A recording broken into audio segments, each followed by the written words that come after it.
the circuit that blew when you had stress, trauma, anger, depression, fear running around inside your head, or when you get triggered about it and the circuit comes up broken, which is what leads to these negative feelings of illness. Okay? And actually illness, in my experience as a healer, is caused by emotional energy that hasn't been processed and let out of the nervous system. If you look back to when did your pain start, you can track it to, it started the day that I thought I'm never going to be loved, or the day I thought I'm a failure, or the day that someone said I'm leaving you. Okay? Or the day someone died. You ask yourself, how long has this pain been here? And then ask yourself, what major, scary, sad, hard thing was going on at that time? When you clear the emotion of that, your body will fix itself, because now it has the life force to do it. Tap your index finger. Okay, did I tell you the thumb point here? Okay, I just did it, didn't I? So put your hand like you're going to karate chop something. Doesn't matter which hand. You could do left or right. You're going to do the top edge of your thumbnail right at the side of the nail bed. Okay, you're working an intestinal point here. Small and large intestines, these first two fingers. Index finger, the same place. Okay, middle finger, the same place. Fourth finger, put your hand towards the ceiling, lift your hand up and do the opposite side of your fourth finger. It's the only one that's the opposite side of the finger. Some practitioners are going to show you that this point is between these two knuckles because this line of energy runs this way. They thought it would be really confusing to tell you to do the other side of the finger, so they had people start working this point on the back of the hand. But this skin is sensitive here, and I do hours of tapping a day, so I like to use this point, and I don't think that it's too hard for you to learn.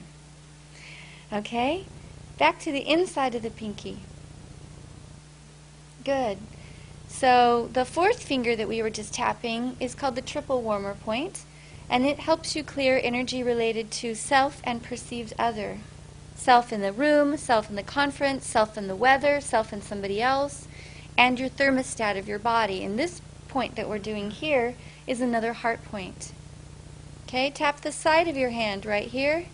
It's good for digestion, and it's also helping the mind to get on the same page with the emotional body, because a lot of time the mind tells you that it's too scary and overwhelming to process your feelings, but not processing them keeps you stuck, and repeating scenarios to bring up the same feelings in an effort to eventually clear them with some form of compassion.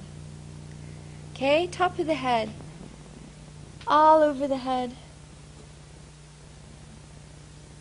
You've got hundreds of little points in your scalp, okay? Big breath, big sigh. Good. Great. Now you can relax. Do you feel more energized than you did a second ago? More awake? So now you've just learned the physical component of EFT. And what makes this technique so powerful is that it's three parts: body, mind, and spirit simultaneously. And when you do all three at once, this alchemical mixture of these three sacred things, your emotional processing goes quantum, meaning that it could take you a few breaths or a few minutes to process something that you've been carrying around for years.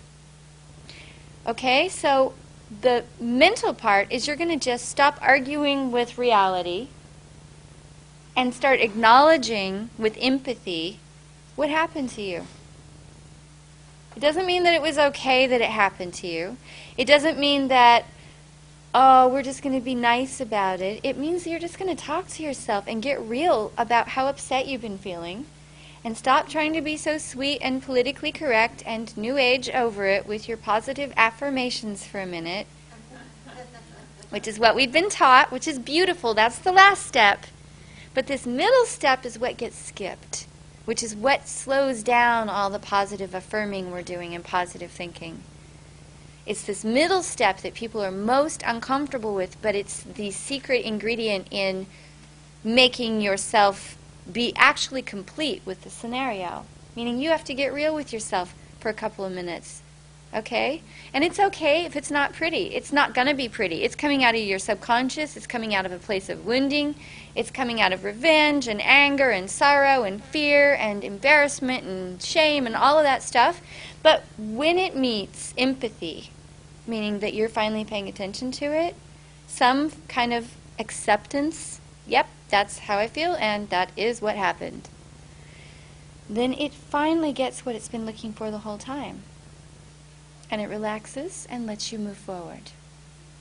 So think about it for a minute. When you're talking to your friends and family and you hear yourself going, oh, you wouldn't believe what happened to me today, and you're going on and on about this negative things that happened to you, what are you looking for? You're looking for sympathy, empathy, someone to see it from your point of view. And when you don't get it, that can start a fight. Well, you wouldn't believe what happened to me today. You're like, but you didn't even listen to what happened to me today. Yeah, but what happened to me was a lot worse than what happened to you. And then pretty soon people are fighting because what they wanted was some form of love or empathy. You're the person who knows your story best. Your brain doesn't care if you get empathy from your mom or your friend, as you know as you dial through people who will listen to you, or from Facebook. It doesn't care where you're getting your empathy. It's best if you learn to give it to yourself, because then you're not trying to wring it out of your friends and family. If they give it to you, great. And if they don't, you're not stuck. And the more you give yourself, the more you automatically give other people. Instinctively. Because you don't have so much stress. Your cup is full. It's like, here, have some.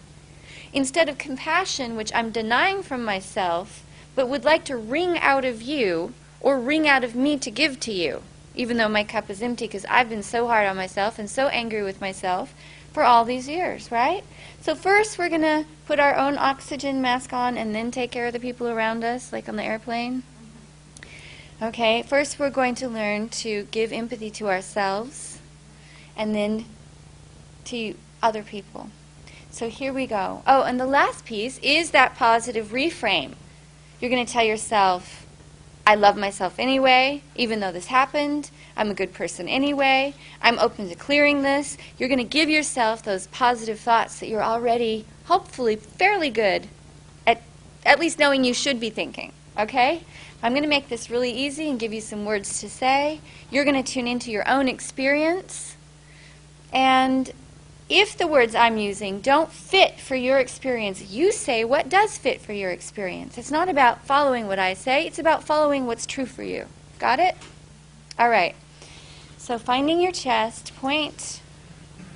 I want you to tune in again to that level of fear or concern that came up when you said what your divine purpose was. So say again what your purpose is, or the piece that you're aware of in this moment. I'm here to... I am here to be the voice of God. Tune into the fear, the yeah, but, and the what if that comes up. So what comes up for you? What thought or feeling? Just shout it out. Judgment of other people. What else? How am I going to do it? How am I going to do it? Not worth. Inactivity. Inactivity. Frozen. Too hard. Don't look stupid. It's going to look weird. Okay. I'm going to lose everything, including the love of the people around me. All right. Great. Here we go. Repeat after me. Even though I have these fears and doubts. Even though I have these fears and doubts. About fulfilling my divine purpose. About fulfilling my divine purpose. And taking active leadership in this area. And taking active leadership in this area. I still love and accept myself. I still love and accept myself. Tap your eyebrow. You can do either one or you can do both at the same time.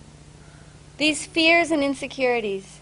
These fears and insecurities. Tap your temple. The worst one is, I'm afraid that. The worst one is, I'm afraid that. Tune into what you think the worst one is. I want you to breathe and relax towards it instead of trying to fend it off. Big sigh.